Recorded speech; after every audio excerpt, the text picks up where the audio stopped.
नमो पंकजमालिनी नमो पंकजनेत्राय नमस्ते पंकजाग्रे कृष्णाय वासुदेवाय देवकी नंदनाय च नंद गोपकुमाराय गोविंदाय नमो नमः। हे कृष्ण करुणा सिंधु दीनबंधो जगत्पते गोपेश गोपिका कांत राधा कांत नमस्तुते।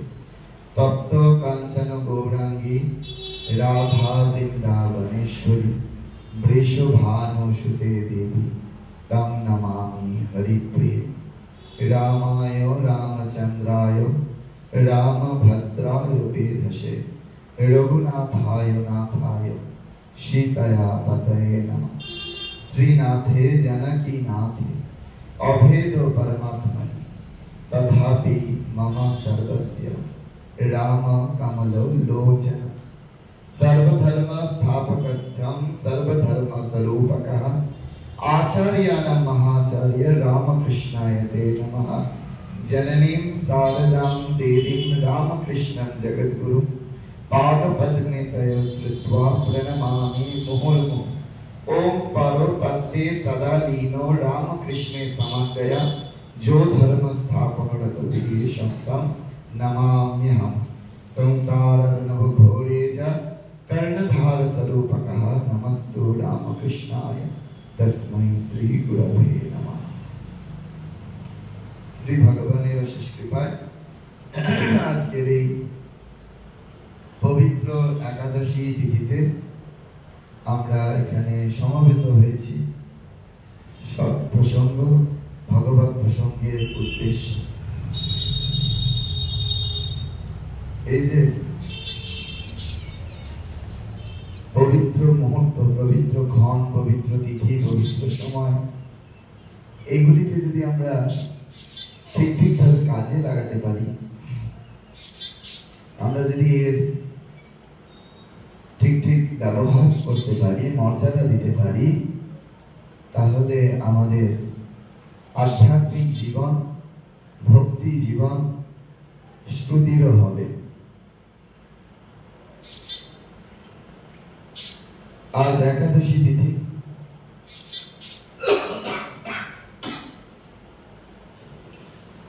রামকৃষ্ণ মঠ ও রামকৃষ্ণ মিশনের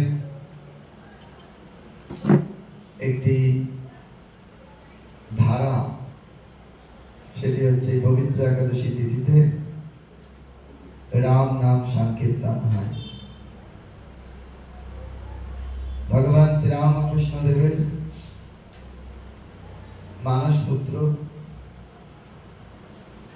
স্বামী ব্রহ্মানন্দজি মহারাজ, তিনি দক্ষিণ দেশে যখন তীর্থে গিয়েছিলেন, ওখানে গিয়ে এই রাম নাম শ্রবণ করেছিলেন। সেই রাম নাম শুনে তার মনে হয়েছিল যে এই রাম নাম আমাদের মঠ মিশনেও শুরু করতে হবে।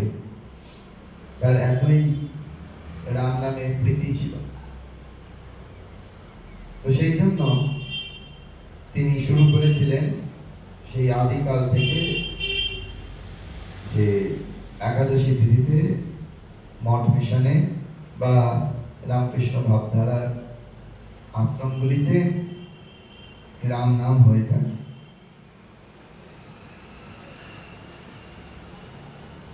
ভগবানের নামের মহিমা তো এই মুক্তি কীর্তন করা দুঃসাধ্য। বলা হচ্ছে একবার রাম নামে যত পাপ হরে, জীবের কিবা সাধ্য তত পাপ হরে। একবার রাম নামে আমাদের যত পাপস্খলন হয়, জীবের সেই সাধ্যই নেই যে তত পাপ সারা জীবনে করবে। এমন সেই নামের মহিমা। এই নামের মহিমা বলতে গিয়ে বলা হয়েছে যে রাম নামের বিশ্বাস, রাম নামের মাহাত্ম্য। স্বয়ং হনুমান, সেই রাম ভক্ত হনুমান মহাবীর, এমন তার প্রভুর নামে বিশ্বাস যে সীতা দেবী কোথায় আছেন, স্বয়ং রাবণ তাকে হরণ করে নিয়ে গিয়েছে, খুঁজতে হবে কে ওই সমুদ্র পার হবে না। রাম নামের বিশ্বাসে স্বয়ং মহাবীর এক লাফে সমুদ্র পার হয়ে যাচ্ছে। ভগবান শ্রীরামকৃষ্ণদেব বলছেন যে রাম নামে বিশ্বাস করে হনুমান সাগর ডিঙিয়ে চলে গেল, কিন্তু স্বয়ং অবতার ভগবান তাকে সাগর পেরোতে গেলে সেতু বন্ধন করতে হবে। অর্থাৎ ভগবানকে স্বয়ং সেতু বন্ধন করতে হয়েছে। সেই সেতু পেরিয়ে তিনি লঙ্কায় গেছিলেন, কিন্তু তার ভক্তের তার নামে এমন বিশ্বাস যে সেই নাম করে স্বয়ং সমুদ্র পার হয়ে গেছিল। তো আজকে আমরা এটাই আলোচনা করব যে হনুমানের সমুদ্র যাত্রা, হনুমানের সমুদ্র যাত্রার আমাদের আধ্যাত্মিক যাত্রা সম্পূর্ণ এক। আপনারা যারা রামায়ণ পড়েছেন বা রামায়ণ জানেন, রামায়ণ বা টিভি সিরিয়ালে দেখেছেন, সেই যে হনুমান সমুদ্র যাত্রা করছে, লঙ্কায় যাচ্ছে, হনুমান প্রথমে তার সমস্ত সৈন্য দলকে নিয়ে বেরিয়েছিল, তো যাত্রা করেছিল, কিন্তু একে একে সেই সমুদ্রের পাড়ে গিয়ে সবাই বলছে যে না, আমাদের যাওয়ার ক্ষমতা নেই, কেউ যেতে পারলো না, সবাই ওখানে রয়ে গেল। কিন্তু স্বয়ং হনুমান সে সমুদ্র পার হচ্ছে। যাই হোক, আমি ছোট করে বলি, এই যে সমুদ্র যখন পার হচ্ছে, তিনি বহু বাধার সম্মুখীন হয়েছিলেন। আমাদের আধ্যাত্মিক জীবনেও ঠিক সেই বাধাগুলো আছে। সেই জন্য রামায়ণ এমন একটি মহাকাব্য যা আমাদের জীবনের সঙ্গে ওতপ্রোতভাবে সম্পৃক্ত। যদি আপনারা খুব ভালো করে রামায়ণ অধ্যয়ন করেন, যদি সেই আদি গ্রন্থ পাঠ করতে না ইচ্ছা হয়, এখন উদ্বোধনে পাওয়া যায় ছবিতে রামায়ণ বাচ্চাদের, সেগুলো কিনে এনে নিজেরা পুরন বাড়ির বাচ্চাদের শোনান। আমার মনে আছে আমাদের এই ডানকুনি বইমেলাতে বুক স্টল হয় প্রতি বছর। একটি বাচ্চা ছেলে তার মায়ের হাত ধরে বইমেলায় এসেছে, এসে ওই রামায়ণের বাইরে বিভিন্ন কার্টুনের ছবি আছে, তো বাচ্চা ছেলেটা তার মাকে বলছে যে মা, আমাকে ওই বইটা কিনে দাও, বায়না করছে। তো মা তাকে টেনে নিয়ে গিয়ে কতক্ষণে স্টলের সামনে থেকে সরিয়ে নেবে, সরাতে সরাতে বলছে, ফোনেই তো সর্বক্ষণ এইসব রামায়ণ মহাভারত দেখছি, সব বই কিনে পড়ার কি আছে। আমি শুনে তাজ্জব বনে গেলাম, যদি এইরূপ মা হয় তাহলে সন্তানের অবস্থা কি হবে। সন্তান চাইছে তার পূর্বজন্মের সংস্কার বশত যে ওই বইটা দেখতে পেয়েই তার স্মৃতিতে এসেছে, ওই বইটা কিনতে হবে, ওই বইটা আমার চাই, মায়ের কাছে প্রার্থনা করেছে। মা বলছে মোবাইল ফোনে তো সবসময়তেই দেখছিস, আবার বই কিনে কি হবে। সাংঘাতিক আমাদের বর্তমান অবস্থা। সেই জন্য বাবা মায়েরা যদি নিজেরা এতটুকু সচেতন না হয়, তাহলে আমরা বুঝতে পারবো না যে আমাদের গতিটা কোন দিকে যাবে। তো যাই হোক, তা হনুমান যখন সেই সমুদ্র যাত্রা করেছেন, প্রথম বাধা কি পারবেন কেউ বলতে? জানেন? মনে আছে? সেই আগেকার দিনে আপনারা ছোটবেলায় রবিবার করে রামায়ণ হতো না, পাড়া করে একটা টিভি থাকতো, সবাই সেই টিভিতে গিয়ে দাঁড়িয়ে পড়তো না? হ্যাঁ, এটা আমার জেনারেশনেরও আগে আমি শুনেছি আমার পূর্বাশ্রমের মা বাবার কাছে, যে এরকম নাকি পাড়াতে একটা টিভি থাকতো, রবিবার করে রামায়ণ হতো, সেখানে গিয়ে সবাই দাঁড়িয়ে পড়তো যে রামায়ণ দেখতে হবে। যাই হোক, আপনাদের স্মৃতিতে না থাকলে আমি একটু মনে করাই। সেই হনুমান যখন সমুদ্র যাত্রা করছে, তখন প্রথম যে বাধা আসে সেটা হচ্ছে মৈনাক পর্বত। জলের নিচে ছিল, সাগরের নিচে ছিল। হঠাৎ করে একেবারে হনুমান যাচ্ছে, আর মৈনাক পর্বত সমুদ্র থেকে উঠে পড়েছে। উঠে পড়ে বলছে, তোমায় তো অনেকটা পথ যেতে হবে, তুমি আমার এখানে একটু বিশ্রাম নাও। এই আধ্যাত্ম পথে বিশ্রাম হচ্ছে সব থেকে বড় বাধা। এই আপনাদের এখানে আসতে একটু দেরি হলো না, একে তো শরীরটা ভালো নেই, আবার একাদশীতে দুপুরবেলা প্রসাদ পেয়ে একটু বিশ্রাম নিতে গিয়ে দেরি হয়ে গেল। এই হচ্ছে আধ্যাত্মিক পথে বাধা।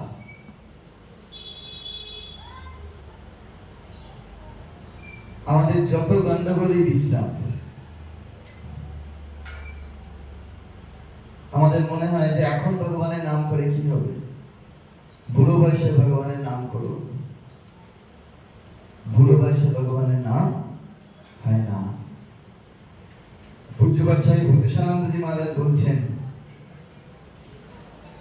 একজন বুড়ো মানুষ একেবারে রোগ শয্যায় শুয়ে আছে,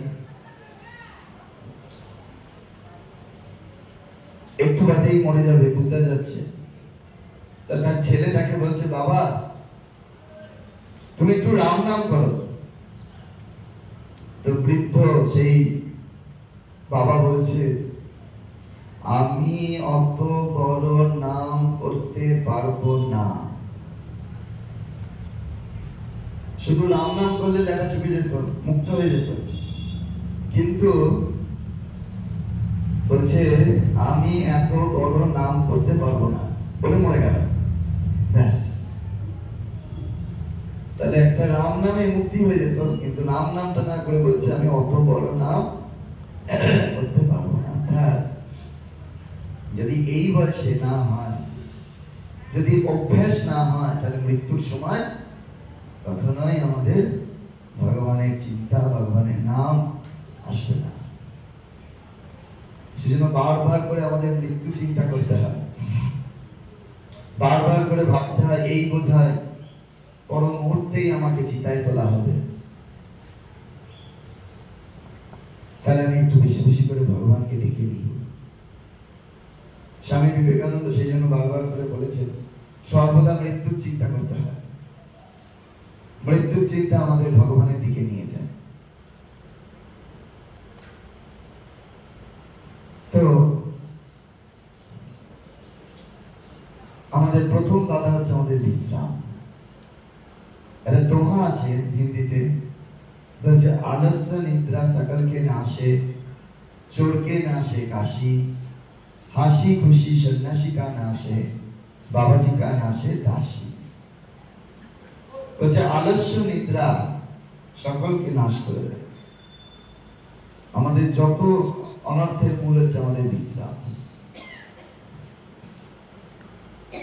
তো বলছে যে মৈনাক পর্বত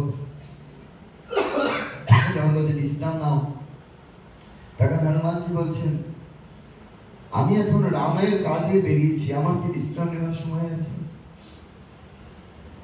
আমার বিশ্রাম নেওয়ার সময় বলে মৈনাক পর্বতকে শুধু স্পর্শ করে দিয়ে হনুমানজি এগিয়ে গিয়েছে। বলো সিয়াবর রামচন্দ্র কি। আবার যাচ্ছে, যেতে যেতে যেতে দ্বিতীয় বাধা কে এসেছিল? সুরসা নাগ মাতা, তাই তো? আজকে ইউটিউবে সার্চ করে দেখবেন, ইউটিউবে দেখবেন এগুলো পাওয়া যায়, এই অ্যানিমেশনে পাওয়া যায়, সে আগেকার দিনে সিরিয়ালটাও ইউটিউবে আছে, পাওয়া যায়। যদি বই পড়তে ইচ্ছা না করে, আর যদি বই পড়তে ইচ্ছা করে তাহলে যদি বাড়িতে রামায়ণ গ্রন্থ থাকে গিয়ে খুলে দেখবেন, এই এক একটা স্টেপ, এক একটা বাধা হচ্ছে আমাদের আধ্যাত্ম জীবনের বাধা। সুরসা নাগ মাতা দ্বিতীয় বাধা, তিনি বিরাট সর্পের রূপ ধরে একেবারে সামনে দাঁড়িয়ে পড়েছেন হনুমানজি। হনুমানজিকে বলছে আমি তোমায় খাবো।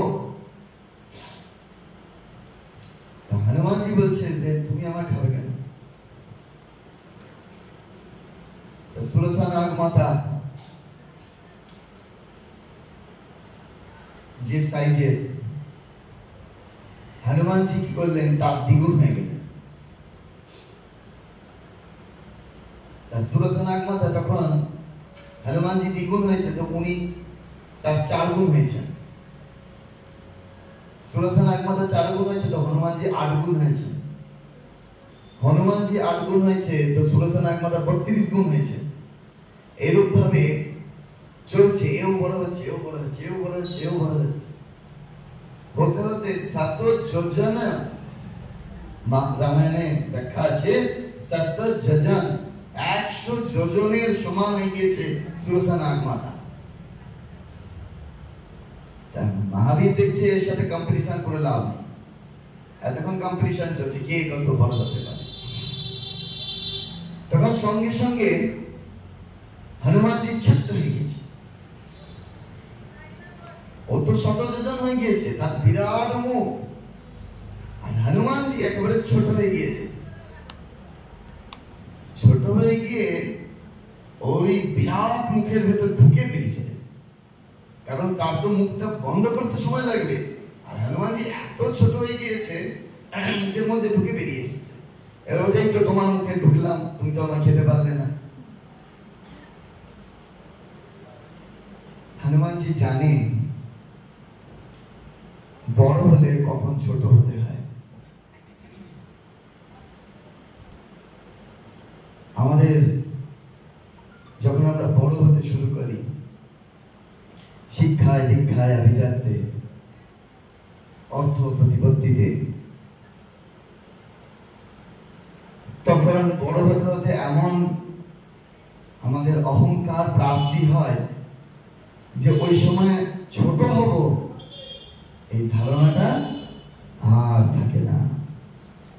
হনুমানজি আমাদের শেখাচ্ছেন তুমি বড় হও, ক্ষতি নেই, বড় হওয়া দোষের না। কিন্তু রবীন্দ্রনাথ খুব সুন্দর এই প্রসঙ্গে বলেছেন, বড় যদি হতে চাও ছোট হও তবে। বড় হওয়ার মাহাত্ম্য তখনই যখন সে অতি সহজে ছোট হতে পারবে। অর্থাৎ আমি নিজেকে যেমন আমি বড় হতে পারি, তেমনি আমি নিজেকে সেই শ্রীরামকৃষ্ণদেবের ভাষা, ব্রাহ্ম সমাজে যখন ঠাকুর গেছেন, ঠাকুর গিয়ে সকলকে প্রণাম করছেন, কেশবাদী ভক্তগণকে বলছেন আমি তোমাদের দাসের দাস, আমি তোমাদের রেণুর রেণু। এই কথা শ্রীরামকৃষ্ণদেব বলছেন। অর্থাৎ এই যে ছোট কি করে হতে হয়, শ্রীরামকৃষ্ণদেব বলছেন অহংকার কি না আধ্যাত্ম জগতের উঁচু ঢিপি, উঁচু ঢিপিতে জল জমে না, নিচু হতে হয়, তাহলে ভক্তিরূপ জল জমে। তো আমাদেরও ঠিক তাই, যে আমাদের ওই সুরসা নাগ মাতার মতো আমরা বড় হই, কিন্তু আমরা জানি না যে আমাদের কেউ ছোট হতে হয়, ছোট হতে শিখতে হয়। তারপরে হনুমানজি তখন হনুমানজিকে বলছেন যে, তখন হনুমানজি বললেন, তুমি তো এলাকা তোমার মুখের ভেতর ঢুকলাম, বেরিয়ে এলাম, তুমি তো আমায় খেতে পারলে না। সুদর্শন কথা বলছে, আমি তোমার তো খাবার জন্য আসিনি, আমি তোমাকে খাবার জন্য আসিনি। তখন হনুমানজি পাজল হয়ে গেছে, বলছে এই তো তুমি আমাকে বললে যে আমাকে খাবার জন্য খাবে তুমি, আবার এখন বলছো খাবার জন্য আসিনি, তাহলে কি? বলছে দেবতারা আমাকে পাঠিয়েছে তোমাকে পরীক্ষা করবার জন্য। তিনি যাচ্ছেন দেবকার্যে, আবার দেবতারাই সুদর্শন আত্মাকে পাঠিয়েছেন, বলছে তোমাকে পরীক্ষা নেওয়ার জন্য। দেবতারা পাঠিয়েছেন মানে কি না, আমাদের দেবগুণ। আমরা কেউ হয়তো ভালো গাইতে পারি, কেউ ভালো বক্তৃতা দিতে পারি, কেউ ভালো কাজ করতে পারি, এগুলো আমাদের প্রত্যেকের একটা দেবগুণ। এই দেবগুণে আমাদের অহংকার বৃদ্ধি পায়। এই অহংকার বৃদ্ধি পেয়ে যদি বাড়ে, তাহলে আমরা কোনো কাজে শিক্ষিত করতে পারবো না। সেই জন্য দেবতারা হনুমানজিকে পরীক্ষা করবার জন্য সুরসা নাগমাতাকে পাঠিয়ে দিলেন। তৃতীয় বাধা, হনুমানজি আরো এগোচ্ছেন, আরো এগোচ্ছেন সাগরের উপর দিয়ে। যেতে যেতে দেখছেন যে তিনি আর এগোতে পারছেন না, একটা জায়গায় গিয়ে ফিক্সড হয়ে গেছে, হাত নাড়ছে, বায়ুতে সাঁতার কাটছে, হাত নাড়ছে, কিন্তু এগোতে পারছে না। কেন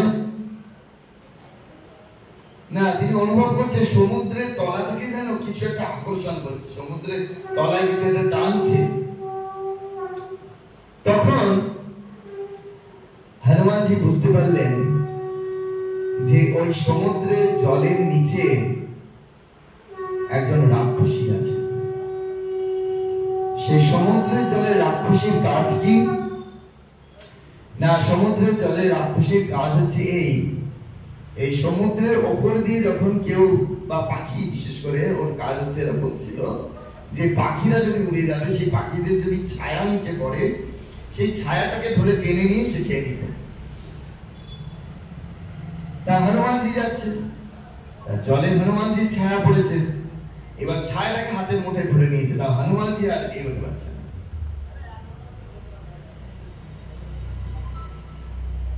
এই রাক্ষসী আর কেউ না, এই রাক্ষসী আমাদের মধ্যে রয়েছে।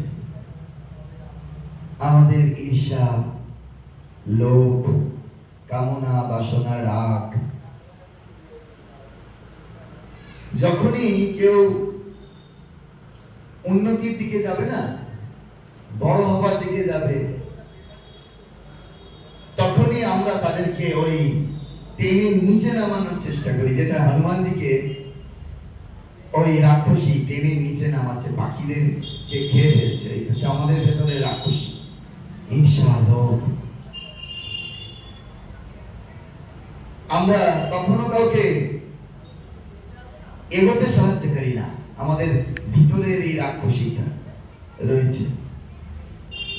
ওই রামচরিতমানসে খুব সুন্দর করে আছে, খুব মন দিয়ে শুনবেন। ভগবান রামের কথা খুব মন দিয়ে শুনতে হয়, ভক্তি সহকারে শুনতে হয়, তাহলে এখনই মুক্তি লাভ হয়ে যাবে যদি বিশ্বাস ভরে শোনেন। তা সেই সীতার স্বয়ংবর হচ্ছেন, সীতা দেবীর স্বয়ংবর সভায় কতজন রাজা উপস্থিত হয়েছিল কে বলতে পারবে?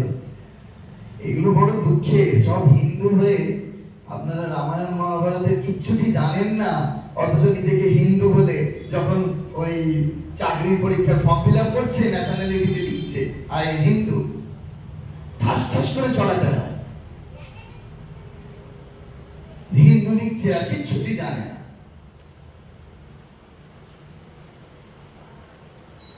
লজ্জার এগুলো।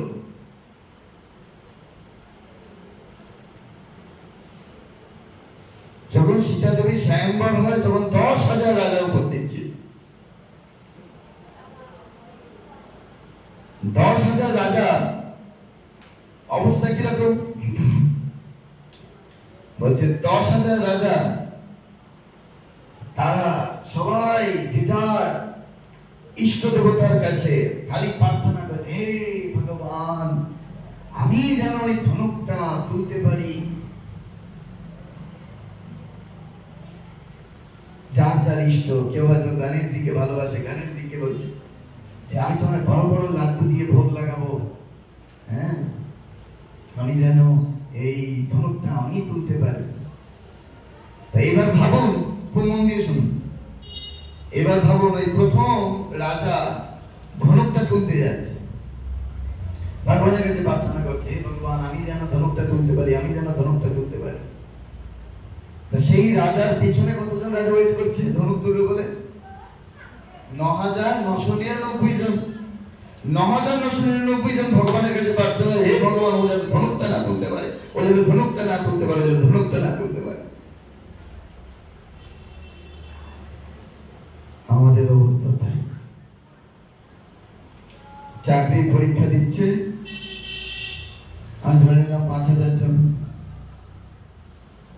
তাহলে প্রথম ক্যান্ডিডেট ধরুন আপনার বাড়িতে আছে, সে ভগবানের কাছে প্রার্থনা করছে চাকরিটা যাতে আমি লাগাতে পারি, আমি লাগাতে পারি, আমি লাগাতে পারি। আর পিছনে রয়েছে ৪,৯৯৯ জন, তারা ভগবানের কাছে প্রার্থনা করছে ও যাতে চাকরিটা না লাগাতে পারে, ও যাতে চাকরিটা না লাগাতে পারে, চাকরিটা না লাগাতে। কার প্রার্থনা জোর বেশি হবে বলুন? একার না ৪,৯৯৯ জনের? এবার প্রথম রাজা গেল, প্রথম রাজা গিয়ে তো ধনুকটা তো নাড়াতেই পারলো না। যখন ধনুক নাড়াতেই পারলো না, সে ফিরে আসছে, ফিরে আসতে আসতে সেও তখন প্রার্থনা করছে, আমি তো পারলাম না, তাহলে এরাও যাতে আর ধনুকটা না তুলতে পারে।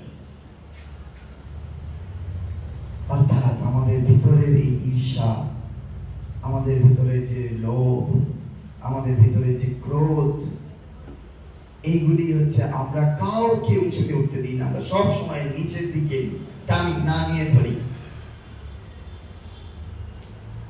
হনুমানজি কি করলেন?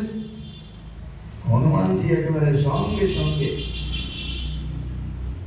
নিচে নেমে এমন এক ঘুষি মারলেন, একেবারে মুখ দিয়ে দত্তা দত্তা করে রক্ত পড়তে পড়তে মারা গেল। হনুমানজি তাকে হত্যা করে আর এগিয়ে গেলেন।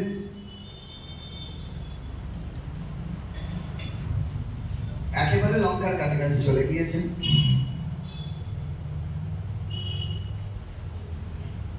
গিয়ে দেখছেন গোটা লঙ্কার ওই বাইরের যে রাজপ্রাসাদ,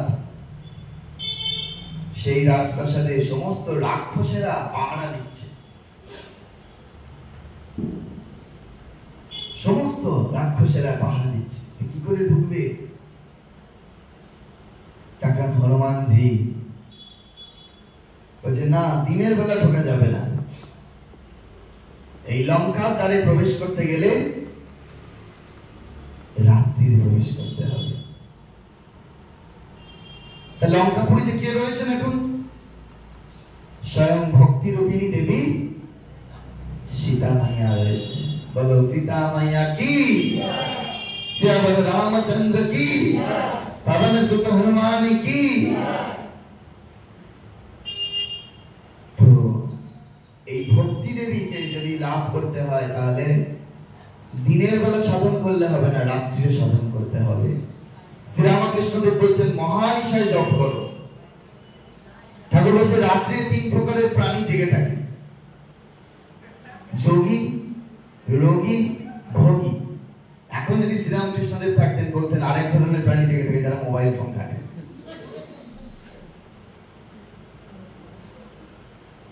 যোগী হনুমানজি হচ্ছে যোগী। সে যোগ সাধনা করছে, যে ভক্তি দেবীকে লাভ করতে হবে, তারা জেগে আছে। রোগী এখানে ব্যথা লাগছে, ওখানে ব্যথা লাগছে, রাতে ঘুম আসছে না। দেখবেন হসপিটালে যদি যান, রোগীরা দিনের বেলা খুব ঘুমায়, রাতে ঘুমায় না, রাত্রিতে ঘুম আসে না। আর ভোগী যে ভোগ করছে, এই ৩ প্রকারের প্রাণী রাতে জেগে থাকে। তাহলে এখন আপনারাই ঠিক করবেন 3 প্রকার প্রাণীর মধ্যে আপনি কোনটা হবেন। তো শ্রীরামকৃষ্ণদেব নিজে এরকম মাঝরাতে উঠে পড়তেন, উঠে পড়ে মহাপুরুষ মহারাজ স্বামী শিবানন্দজি মহারাজকে বলতেন, ওরে রাম নাম শোনা, রাম নাম শোনা, রাম নাম শোনা। ঠাকুর মাঝরাতে উঠে রাম নাম শুনতে চাইতেন মহাপুরুষ মহারাজের কাছে, আর আমরা সন্ধ্যেবেলা রাম নাম শুনতে গিয়ে ঘুমিয়ে পড়ছি। লেটন অর্থাৎ অদ্ভুতানন্দজি তিনি একবার এইরকম ভর সন্ধ্যেবেলা ঘুমিয়ে পড়েছেন। সকাল থেকে এত পরিশ্রম করেছেন, তার সন্ধ্যেবেলা ঘুমিয়ে পড়েছেন। ঠাকুর ঘরে ঢুকে দেখতে পেয়েছেন যে লাটু মহারাজ সন্ধ্যেবেলা ঘুমিয়ে পড়েছে। ভীষণ বকুনি দিলেন, খুব তিরস্কার করলেন ঠাকুর। এই সন্ধ্যাবেলা ভগবানকে ডাকতে হয়, ভগবানের নাম শুনতে হয়। আমরা সকাল থেকে এমন কাজ করলাম যে কাজ আমার এমন ক্লান্তি এনে দিল যে সন্ধ্যেবেলা ভগবানকে ডাকার পরিবর্তে, ভগবানের নাম শোনার পরিবর্তে আমরা ঘুমিয়ে পড়ছি।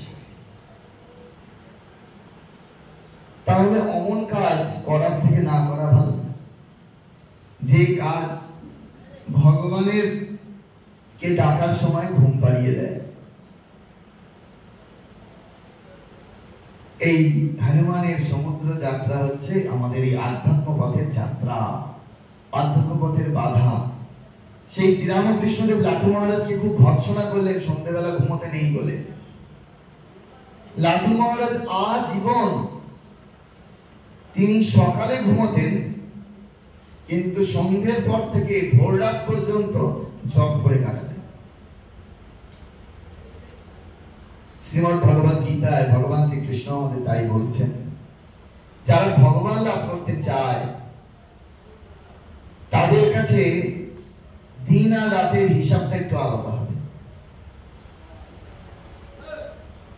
যারা ভগবান লাভ করতে চায়, যারা মুক্তি পেতে চায়, তাদের কাছে দিন কোনটা না? দিন হচ্ছে যখন গোটা জগতের কাছে যেটা রাত্রি। মুক্তিকামীর কাছে, অর্থাৎ যে মুক্তি পেতে চাইছে, যে ঈশ্বর লাভ করতে চাইছে, তার কাছে সেটা হচ্ছে দিন। আমার এক বেলুড় মঠে এক মহারাজ বলেছিলেন, বেলুড় মঠে হচ্ছে 11টা 15তে লাঞ্চ,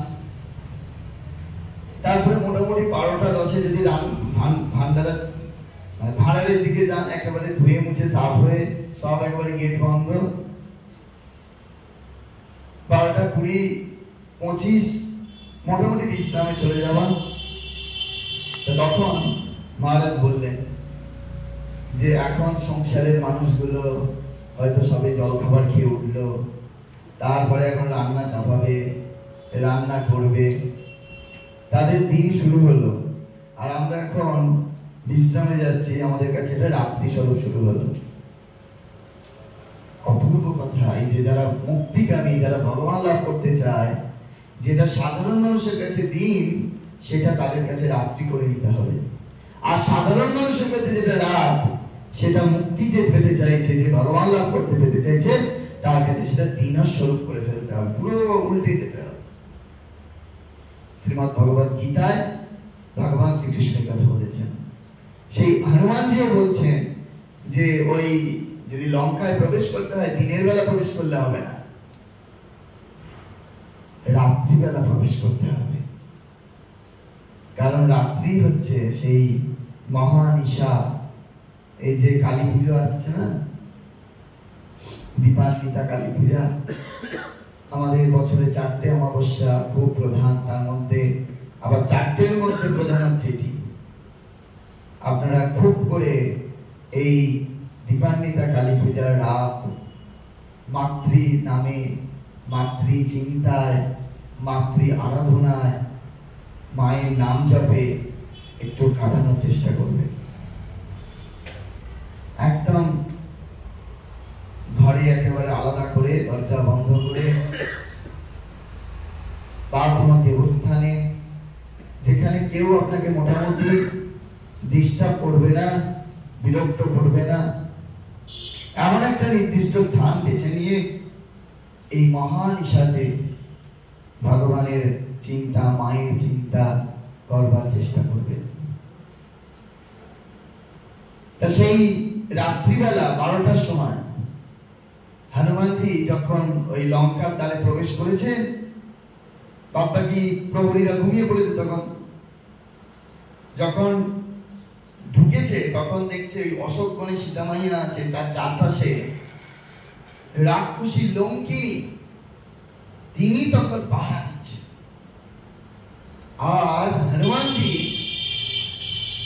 এত ছোট রূপ ধারণ করেছে, বলছে একটা মশার মতো আকৃতি ধারণ করেছে, এত সূক্ষ্ম।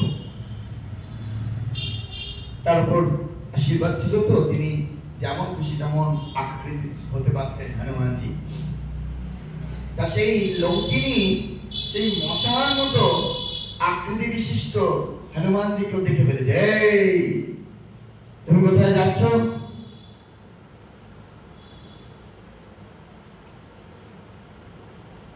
তখন হনুমানজি বলছে, আমি রামের আদেশ, সেই রামের কাজ করবার জন্য এখানে এসেছি। তখন লঙ্কিনী বলেছে, তুমি এখানে কোথাও যেতে পারবে না, ঘুরতে পারবে না, আমি এখনই তোমায় খেয়ে ফেলবো। তা হনুমানজি বলছে, তোমায় কি রাবণ খেতে দিতে দেয় না? এই রাত 12টার সময় কি তুমি কিছু খাওনি, না খেয়ে আছো, আমাকে খাবে কেন? বলছে, না, আমার একটা সিদ্ধান্ত আছে। কি সিদ্ধান্ত? আমি খিদে পেলে খাই না। তুমি কি খাও? বলছে, আমি চোর ধরে খাই, এই জন্যই আমাকে এখানে পাহারাদার হিসাবে রাখা হয়েছে, নিযুক্ত করা হয়েছে। বলছে, তুমি চোর ধরে খাও, তাহলে তো সবার আগে তুমি রাবণকে খেতে। রাবণই তো সীতাকে, মাইয়াকে চুরি করে তোমার এখানে এনে রেখেছে, তাহলে তোমার কথায় আর কাছে কোনো মিল নাই, তুমি আমাকে খাবে। তুমি তো আগে সবার আগে রাবণকে খাওয়া উচিত ছিল, তুমি যদি চোর ধরে খাও। এই লঙ্কিনী না আমাদের স্বরূপ, জানেন তো? আমাদের অবস্থা তাই, আমরা মুখে অনেক বড় বড় কথা বলি, কিন্তু কাজে কিছুই করি না। এই লঙ্কিনীও তাই, বলছে চোর ধরে খাই, কিন্তু আসল চোরকে খাচ্ছে না। আছে না যে ছেলে একটা মার্কশিট নিয়ে বসে আছে,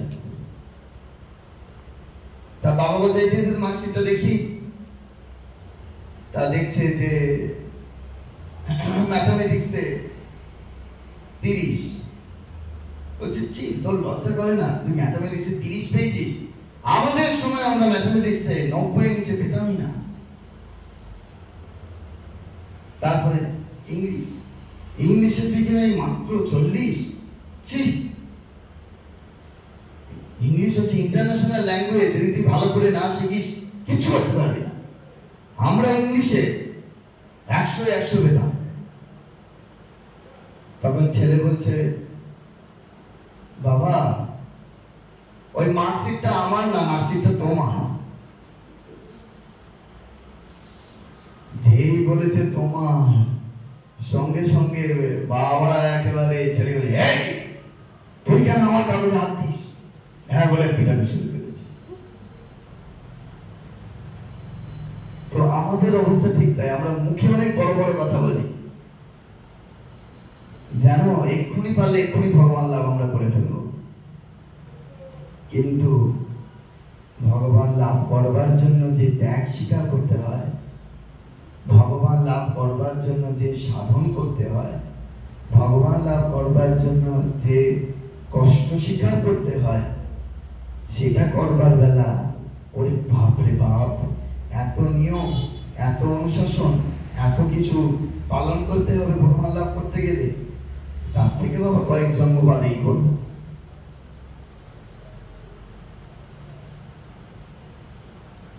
তো সেই হনুমানজি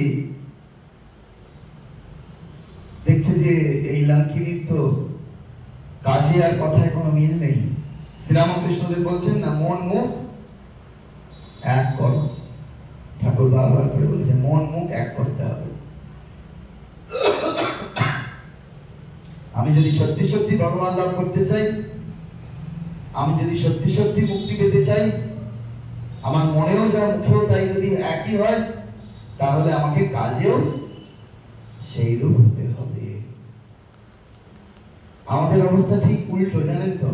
আমরা মনে একরকম ভাবি, মুখে একরকম করি, আর কাজে তো আরেক রকম করি। সেই জন্য আমাদের কোনো জীবনে শান্তি। কিন্তু মন মুখ যদি আমাদের এক হয়, তাহলে আমরা কিন্তু ভগবান লাভ করে যাব। তো সঙ্গে সঙ্গে ওই লঙ্কিনী রাক্ষসী বলছেন যে তুমি আমাকে কৃপা করো। ও তার আগে ওই যেই বলেছে না যে ওই মন মুখ এক নেই, তখনই সঙ্গে সঙ্গে একেবারে হনুমানজি একেবারে, সে বলে না হনুমানের চর যে খেয়েছে সে জানে হনুমানের হাতের চর কেমন। তা হনুমানজি একেবারে লঙ্কিনীকে এক চর মেরেছে, আর একেবারে লঙ্কিনী না মাথা মাথা ঘুরতে শুরু করেছে। ওরে বাপ রে বাপ, হনুমানের চর সাংঘাতিক জিনিস। তখন তার শুভ বুদ্ধির উন্মেষ ঘটেছে লঙ্কিনীর, পুরো বদলে গেল, জানেন তো? আপনারা যদি খুব ভালো করে রামায়ণ দেখেন, দেখবেন সীতা মাইয়াকে সেই তখন থেকে পরিচর্যা করেছে লঙ্কিনী দেবী, রাক্ষসী লঙ্কিনী। সীতা মাইয়াকে ওই সব রাম যখন রামচন্দ্র এলেন, যুদ্ধ হচ্ছে, তখন সব খবরাখবর ওই লঙ্কিনী দেবী এনে দিল। সেই লঙ্কিনী দেবী তখন বলছেন যে তুমি আমাকে উদ্ধার করো। বলছে কেন এরকম বলছো? বলছে না, অনেক কাল পূর্বে যখন এখানে শিব আর ব্রহ্মা এসেছিলেন, তখন আমি জিজ্ঞেস করেছিলাম আমার কতদিন আর এখানে রাক্ষসীর জীবন বা পাহারাদারের জীবন কাটাতে হবে। তখন স্বয়ং ব্রহ্মাদেব বলেছিলেন যখন তুমি হনুমানের দর্শন পাবে আর হনুমানের হাতের চড় খাবে, তখন তোমার শুভ বুদ্ধি উদয় হবে আর তুমি মুক্তির চেষ্টা করবে। সেই ব্রহ্মার আশীর্বাদে আজকে আমার সেই শুভ বুদ্ধির উদয় হয়েছে। আপনি কৃপা করে আমাকে উদ্ধারের পথ বলে দিন। তখন সেই তিনি হনুমানজিকে সহায়তা করেন সীতা মাইয়াকে খুঁজে দেওয়ার জন্য। তো এই হচ্ছে মূলত হনুমানের সমুদ্র যাত্রা, আমাদের আধ্যাত্মিক যাত্রার সমতুল। আমরা যখন আধ্যাত্মিক যাত্রা করি বা করেছি, আমাদের এই রূপ বাধা এসে উপস্থিত হয়, কিন্তু বাধাগুলোকে যদি আমরা অতিক্রম করতে পারি, তাহলে আমরা শ্রীরামের শ্রীচরণে আমরা আশ্রয় লাভ পাব। যখন সেই বনবাসে যাচ্ছেন না রামচন্দ্রদেব, তখন সেই খালি পায়ে বনের মধ্যে যেতে যেতে রামচন্দ্রের পায়ে একটা কাঁটা উঠল। আপনারা সেই ছবিতে দেখেছেন, রামচন্দ্র হেঁটে যাচ্ছেন, মাঝখানে সীতা দেবী রয়েছেন, তারপরে লক্ষ্মণ রয়েছেন। যেই দেখতে পাচ্ছেন রামের পায়ে কাঁটা ফুটেছে, সেখান থেকে রক্তপাত হচ্ছে, সঙ্গে সঙ্গে সীতা মাইয়া ওই কাঁটাটাকে রামচন্দ্রের পা থেকে বার করতে যাচ্ছেন। সঙ্গে সঙ্গে রামচন্দ্র বলছেন না না না না না, ওটা তোমার কাজ নয়। যে আমার চরণে আশ্রয় নিয়েছে তাকে আমার চরণ থেকে সরিয়ে দেওয়া তোমার কাজ নয়। তোমার কাজ এটাই, যারা এখনো আমার শ্রীচরণে আশ্রয় নেয়নি তাদেরকে তুমি কৃপা করো, তাদেরকে তুমি সহায়তা করো, যাতে আমার শ্রীচরণে তারা আশ্রয় নেয়।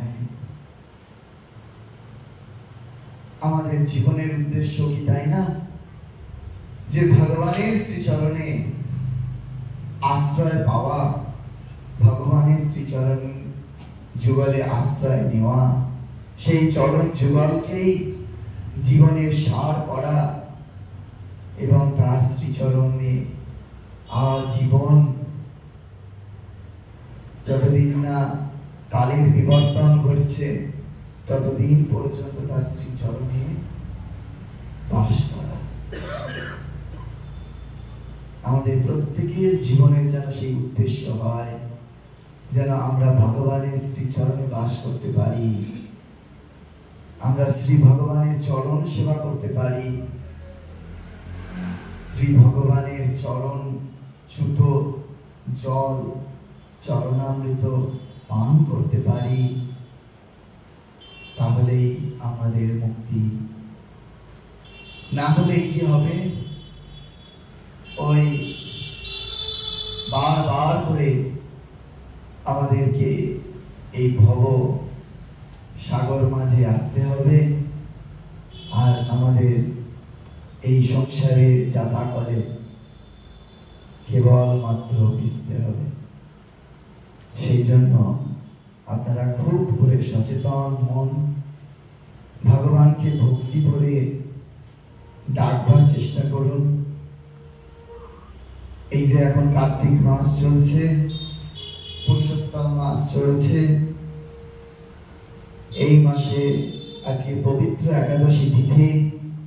আপনারা যারা যারা মন দিয়ে এই রামচন্দ্রের কথা শুনলেন, রাম ভক্ত হনুমানের কথা শুনলেন, আপনাদের যদি সেই পূর্ণ বিশ্বাস থাকে, যদি পূর্ণ শ্রদ্ধা সহকারে শুনে থাকেন, তাহলে আমাদের জীবনের শেষে, জীবনের শেষ মুহূর্তে ভগবান রামচন্দ্র তার প্রিয় ভক্ত হনুমানজিকে আমাদের কাছে পাঠিয়ে আমাদেরকে সেই বৈকুণ্ঠে তিনি নিয়ে যাবেন। কিন্তু এখনই যদি মনে করেন যে না, ঠিক মন দিয়ে শোনাটা হলো না, অর্ধেক মন আমার পরিবারের দিকে রইল, অর্ধেক মন হয়তো অন্য কোনো জড়জগতের দিকে রইল, সেই অবস্থায় শুনলাম, তাহলে যাওয়ার আগে অন্তত ঠাকুরের কাছে ক্ষমা চেয়ে যাবেন যে ঠাকুর, আমরা তো কলিহত জীব, আমরা ঠিক মন দিয়ে শ্রবণ করতে পারলাম না, তোমার কথা শুনতে গিয়েও আমাদের মন এদিক ওদিক সেদিকে চলে গিয়েছিল, জানি অপরাধ হয়েছে, শ্রবণ এইভাবে করতে নাই, অত্যন্ত মনোযোগ সহকারে ভগবানের কথা শুনতে হয়।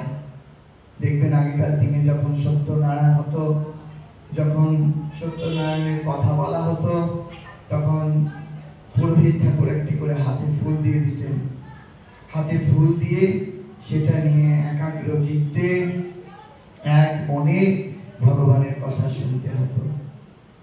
সেই জন্য আপনারা যারা এই মুহূর্তে মনে করছেন, কাউকে বলতে হবে না, আমাকেও বলতে হবে না যে মহারাজ আমি মন দিয়ে শুনতে পারিনি, আমার মনটা একটু এদিক ওদিক ছড়িয়ে গিয়েছিল, শুধু ঠাকুরের কাছে দাঁড়িয়ে বলে যান যে ঠাকুর আমি মন দিয়ে শুনতে পারলাম না রামচন্দ্রের কথা, আমার মন একাগ্র হলো না, তুমি কৃপা করে দাও, আমাকে সেই আশীর্বাদ করো যাতে আমার মনটা ভগবানের কথায়, ভগবানের নামে একাগ্র হতে পারে। তাহলে দেখবেন ভগবানের কাছে যদি গিয়ে সারেন্ডার করেন, তাহলে ভগবান অতি সহজে আমাদেরকে ক্ষমা করে দেবেন। কারণ আমরা সবাইকে ফাঁকি দিলেও অন্তরে যিনি অন্তর্যামী রূপে অবস্থান করছেন না, তাকে আমরা কোনোদিন কোনো সময় ফাঁকি দিতে পারবো না। সেই জন্য খুব সাবধান, ভগবানের কথা শ্রদ্ধার সঙ্গে, একাগ্রতার সঙ্গে, পবিত্রতার সঙ্গে। মায়ের প্রণাম মন্ত্রে আছে রামকৃষ্ণ গত প্রাণম তান নাম শ্রবণ প্রিয়ম। তারপর আরো সুন্দর, তদ সেই মাকে প্রণমামি মুহুর্মুহু। রাম কৃষ্ণ গত প্রাণাম, যার প্রাণ রাম কৃষ্ণ গত হয়েছে, আর অন্য কিছুতে যাচ্ছে না। আমাদেরও সেই অবস্থা কবে জানি না প্রাপ্ত হবে। আমরা কবে রামকৃষ্ণ গত প্রাণ হতে পারবো? আমাদের প্রাণ মন আর রামকৃষ্ণ ছাড়া অন্য কিছু ভাববে না। আমাদের প্রাণ মন ঠাকুর ছাড়া অন্য আর কিছু ভাববে না। রামকৃষ্ণ গত প্রাণাম। যদি আমাদের প্রাণটা ওইদিকে গত হয় কি হবে? তন নাম শ্রবণ প্রিয়াম। তন নাম মানে তার নাম শুনতে ভালো লাগবে। শ্রবণ প্রিয়াম, ভগবানের কথা হচ্ছে। আমার তো এখনো মনে হয়, এত বক্তৃতা দেবার পরেও মনে হয় যে কেউ যদি আমাকে একটু ভগবানের কথা কোথাও শোনায়, আমি যেন একেবারে মুক্ত হয়ে শুনবো। বলার থেকে শোনা ভালো। এই যে বলছি, এই বলার থেকে যারা আপনারা শুনছেন আপনারা বেশি ভাগ্যবান। ভগবানের কথা বলাতেও অহংকার আসে, শোনাতে অহংকার আসে না। এই কার্তিক মাসে, দামোদর মাসে ভগবানের কথা শ্রদ্ধার সঙ্গে শুনতে হয়। সেখানে শোনার কথাই বলা হয়েছে, বলার কথা বলা হয়নি। ওই তন্নাম শ্রবণ প্রিয়াম, দেখুন কি সুন্দরভাবে অভেদানন্দজি লিখেছেন যে মা ঠাকুরের কথা শুনতে কত ভালোবাসেন। ওই জন্য আমরা ঠাকুরের কথা বলি যখন এইটা ভাবি, আর এখানে আপনারা কেউ মন দিয়ে শুনুক বা না শুনুক, মন্দিরে মা একেবারে মন দিয়ে শুনবে। কেন? তার মন রামকৃষ্ণ কত প্রাণ হয়ে গিয়েছে। রামকৃষ্ণ কত প্রাণাম, তার নাম শ্রবণ প্রিয়াম। যদি আমরা মন দিয়ে শুনি কি হবে? তৎ ভাব রঞ্জিত কারম। তখন আর নিজের ভাব কিছু থাকবে না। তৎ ভাব, যার নাম শুনছেন, এই যে ভগবানের নাম যদি আমরা মন দিয়ে শুনি, তাহলে ভগবানের ভাব তৎ ভাব রঞ্জিত কারম। আমার গোটা অঙ্গে, গোটা মনে, গোটা শরীরে তার ভাবটা একেবারে ছেয়ে যাবে। কিন্তু তার জন্য তো একটু মন দিয়ে শুনতে হবে বাবা। আমরা কথামৃত পড়ছি, কথামৃত পাঠের আগে বলছি তব কথামৃতাম তপ্ত জীবনম শ্রবণ মঙ্গলম। কিন্তু কোন শ্রবণ? আমরা অন্যদিকে মন দিয়ে রেখেছি, আর এখানে কথামৃত পাঠ হচ্ছে, এক কান দিয়ে ঢুকছে আর এক কান দিয়ে বেরিয়ে যাচ্ছে কথাগুলো। এই শ্রবণে মঙ্গল হবে না। এই শ্রবণে মঙ্গল হবে, মঙ্গল তখনই হবে যখন এই তদ ভাব রঞ্জিত করা হবে।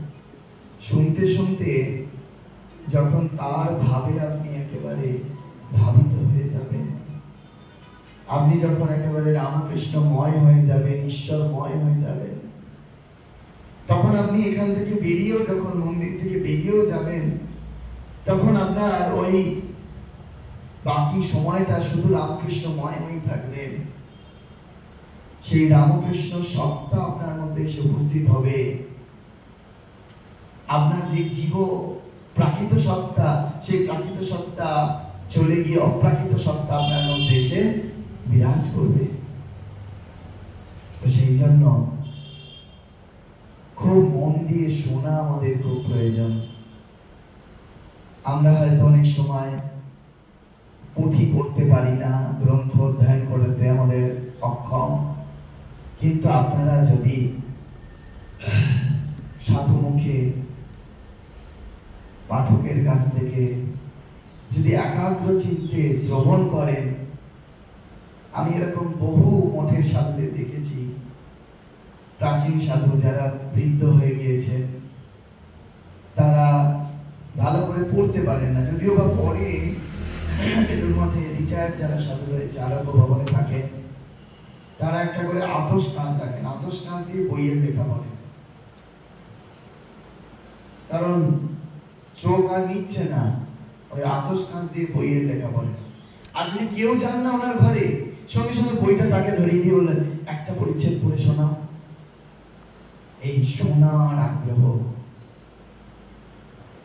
শুধু তাদের নয়, এটা আমি তাদের দেখেছি বলে বললাম। আর আপনারা যে কথামৃত পড়েন, দেখবেন কথামৃতে ঠাকুরের ঘরে যেই আসছে, ঠাকুর বলছেন ওই দেখো ওই ঠাকুরের বইটা পেলে আমার শোনাও, করে শোনাও। এই যে শোনার আগ্রহ, আপনারাও যখন কোনো সাধুর কাছে যাবেন, কালকেই একজন এসেছিল ওখানে আমার যেখানে থাকি, তো সেখানে এসে একটা কথা বলে গেল যে আমার শুনে খুব ভালো লাগলো, চেষ্টা করে থাকি এটা করার। যে বলছে, মহারাজ আমরা এসেছিলাম, এই যে ট্রেনে এসেছি তার পরের ট্রেনেই ফিরবো, কারণ মহারাজরা এখন খুব ব্যস্ত, সাধুরা খুব ব্যস্ত, গেলে ভগবানের কথা বলার তাদের সময় নেই, নয় কাজের কথা, নয় এদিক ওদিক কথা। কিন্তু এই যে পরের ট্রেনটা ধরতে হবে, বাইরে থেকে এসেছে, টোটোর বাইরে দাঁড়িয়ে আছে, খুশি নাই ভগবানের কথা বলতে বলতে। তারা বলছেন এখানে এসে এই এতদিন বাদে দেখলাম যে কোন সাধু ভগবানের কথা বলতে চাইছে, কালকেই হয়েছে। তো সেই জন্য আপনারা চেষ্টা করবেন সাধুদের কাছে গেলে ওই অন্য কোনো কথা আলোচনা করতে যাবে না। যদি তারাও করতে চায়, থামিয়ে দেবেন, থামিয়ে দেবেন। ওই তোর বাড়ির স্ত্রী কেমন রইলো, তোর ছেলে মেয়েগুলো কেমন আছে, একদম ওই কথাতে সাধু পাত্তাই দেবেন না। বলবেন যে না, ওগুলো তো মহারাজ এই জড়জগতের মানুষগুলোর কাছে গেলে ওরা এই প্রশ্নই করে, আপনি আবার এই প্রশ্ন করছেন কেন? আপনি হয়তো তো ভগবানের কথা শোনান মহারাজ। যদি আপনাদের এই আকুতি থাকে, তাহলে দেখবেন সাধুরাও ভগবানের কথা বলবার জন্য তারাও ব্যাকুল হয়ে আছে। তারা গেরুয়া পড়েছে, সন্ন্যাসী হয়েছে ভগবানের কথা বলারই জন্য। কিন্তু আমি তাদেরকে বললাম, শুধু সাধুদের আপনারা দোষ দিচ্ছেন, আপনাদেরও তো ব্যস্ততা কম নয়। আপনারা বলুন তো, সাধুর কাছে গিয়ে কতক্ষণ স্থির চিত্তে ভগবানের কথা শুনবার জন্য ব্যাকুল হয়ে আছেন? সাধু যদি এক্ষুনি কথা বলতে শুরু করে, আপনারা ভাববেন কতক্ষণে বাবা সাধু বকবকানিটা থামায়, এবার উঠতে পারলে বাঁচি, বাড়ি ফিরে তাতে কোনো কাজ ফেলে এসেছি, কাজগুলো করতে হবে। তখন তার চুপ করে গেল। তাহলে পারস্পরিক যদি আমরা মঙ্গল চাই, তাহলে সাধুকেও আপনাকে গিয়ে সহায়তা করতে হবে। সাধুর কাছে গিয়ে অন্য কিছু জানতে চাইবেন না, অন্য কিছু আলোচনায় প্রশ্ন তুলবেন না। ওগুলো তো আপনার আত্মীয় স্বজন জগজগতের যারা মানুষ আছে ওরা করবেই। মঠে একজন সাধু মহারাজ জি ছিলেন, নামটা ভুলে যাচ্ছি, মহারাজ ওই পূজ্যপাশামী চেতনানন্দজি মহারাজ খুব বলেন ওনার কথা। মহারাজ কাছে যদি কেউ গিয়ে জিজ্ঞেস করতেন মহারাজকে যে মহারাজ আপনি কেমন আছেন, মহারাজ সঙ্গে সঙ্গে উত্তরটা তো দিতেনই না, উত্তরটা না দিয়ে ভগবানের কথা বলতে শুরু করতেন। এবার একজন আর কেমন আছেন জিজ্ঞেস করেন, এবার একজন প্রশ্ন করেছে, মহারাজ আপনাকে যদি কেউ এসে জিজ্ঞেস করে কেমন আছে, তাহলে এই উত্তর দেন না কেন? তখন বলছেন সেই মহারাজ, প্রাচীন সাধু বলছেন, ও আমাকে জিজ্ঞেস করেছে কেমন আছেন, তাহলে আমাকে ভদ্রতার খাতিরে উত্তর দিতে হবে যে ভালো আছি। এবার আমি বা কি করে অভদ্র হই, আমাকে আবার পাল্টা প্রশ্ন করতে হবে যে আপনি কেমন আছেন। সে এবার আপনি কেমন আছেন, আমি যখন একটা শব্দে উত্তর দিয়ে দেবো ভালো আছি, সে এবার একটা শব্দ উত্তর দেবে না। সে তো সংসারবদ্ধ জীব, সে এখন তার সংসারের কষ্টের কথাগুলো বলতে শুরু করবে। বলছে এতে 5-10 মিনিট চলে যাবে। বলছে 5-10 মিনিট ওই ভগবানের কথা যদি আমরা আলোচনা করি, ভগবানের কথা বলি, তাহলে অনেক বেশি কাজ দেবে। সেই জন্য কেমন আছে উত্তরটা আমি দিই না। এই হচ্ছে আমাদের সাধু মহারাজরা। তো যাই হোক, আর কি সময় হয়ে গিয়েছে, তো সেই জন্য শেষ করি। আপনারা যত করে বেশি করে পারবেন ভগবানের নাম গুণকীর্তন করুন, ভগবানের চিন্তন করুন, আর এই যে সামনের যে দীপাবলি, শ্যামা পূজা, ওই দিন খুব করে মায়ের নাম গান করুন, মাতৃ নামে মাতৃ চিন্তায় একেবারে বিভোর হয়ে আপনারা সেই দিনটি অতিবাহিত করবেন। ওম শান্তি শান্তি শান্তি।